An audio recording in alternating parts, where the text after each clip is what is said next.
This is a demonstration of the Servo Torque monitor. It's a little circuit board. On the back we've got 4 connections, plus 12, ground, and the CAN bus, CAN high, CAN low.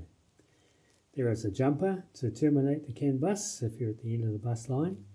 There are 2 jumpers here to select which servo channel you want to monitor. It can be roll, pitch or yaw, and an additional jumper to choose the display sensitivity. On the other side of the unit, you've got a 10-element bar graph. The idea is that you would normally sit that alongside your trim indicator, and it would show you what torque and what direction the servo is applying to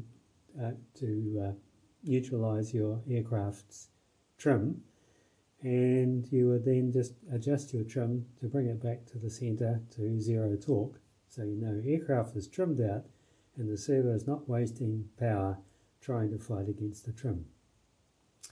For a quick demonstration, I've got a unit on the side here which is simulating the servo, and it's sending out servo messages with torques starting at plus 30, ramping down through 0 to minus 30.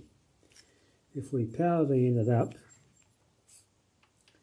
it will first go through a quick test sequence on the display so you can check that all the segments are working.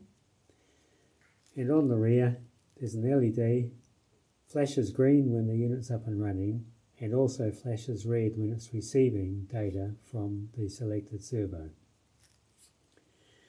To demonstrate it here, as I said, the servo simulator is generating torques from plus 30 through to minus 30, and we see it ramping down, getting towards the negative value, and then jumping back up plus 30, counting down through the amber to the green. 2 greens means 0 torque there, and then down into the negative range.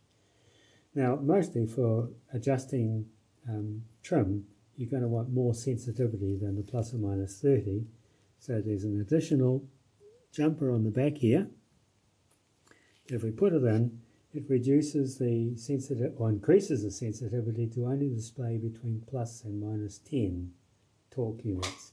So at the moment we're sitting up around plus 30, plus 20, coming down through 10 to 0 to minus 10, minus 20, minus 30 over range, and then back up to plus 30 over range and on through.